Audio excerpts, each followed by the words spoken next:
கிறிஸ்துவுக்குள் பிரியமுள்ள சகோதர சகோதரிகளை, பலன் தரும் தேவன் எபிசோட் 1722 கர்த்தரை துதிக்கிறேன், மகிமைப்படுத்துகிறேன். இந்த நாளிலும் ஏசாயா 45 அதிகாரம் 9வது வசனத்தை, அதன் ஒரு பகுதியை உங்களுக்காக நான் வாசிக்கின்றேன். தன்னை உருவாக்கினவரோடே வழக்காடுகிறவனுக்கு ஐயோ! இந்த உலகத்தில் வாழுகிற எல்லா ஜனங்களையும் உருவாக்கினவர் கர்த்தர். அவரோடே நாம் வழக்காடக்கூடாது. வேதம் சொல்கிறது, உங்கள் வழக்கை என்னிடத்தில் கொண்டு வாருங்கள், உங்கள் வழக்கை என்னிடத்தில் கொண்டு வாருங்கள் என்று சொல்லியிருக்கிறார்.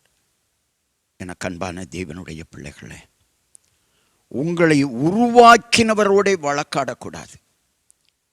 ஒருவேளை விசுவாசிகளே, கர்த்தர் தான் உங்களை உருவாக்கினார். இந்த உலகபூர்வமாக சில போதகர்கள் உங்களை நடத்தி இருக்கலாம். அவர்களை மறந்து விடாதிருங்கள். உருவாக்கின கர்த்தரை மறந்து விடாதிருங்கள். அப்படி மறப்பீர்களானால் அல்லேலூயா, வேதனை வரும். கர்த்தரை மறந்து விடாதிருங்கள். பிரச்சனையை சந்திக்கிறாயா? தோல்வியை சந்திக்கிறாயா? ஏமாற்றங்களை சந்திக்கிறாயா?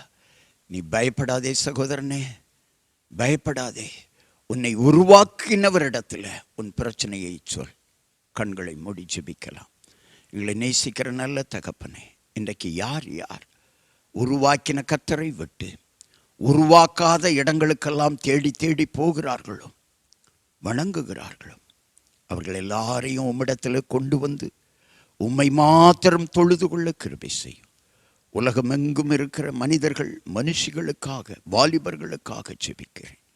உருவாக்கினவரை விட்டு விட்டு ஹல்லேலூயா எங்கெங்கோ அலைந்து திரிகிற யாராயிருந்தாலும் கர்த்தரிடத்தில் மனம் திரும்புவார்களாக.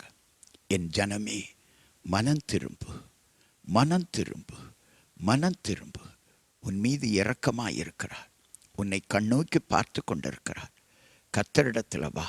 உன் பிரச்சனையை சொல்லு, உன் வேதனையை சொல்லு, உன் வியாதியை சொல்லு.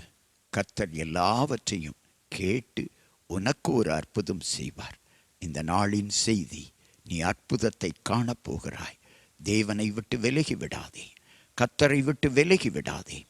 அவரை பற்றிக்கொள், நீ அற்புதத்தை காண்பாய். இயேசு கிறிஸ்துவின் நாமத்தில் ஜெபிக்கிறேன் பிதாவே, ஆமென்.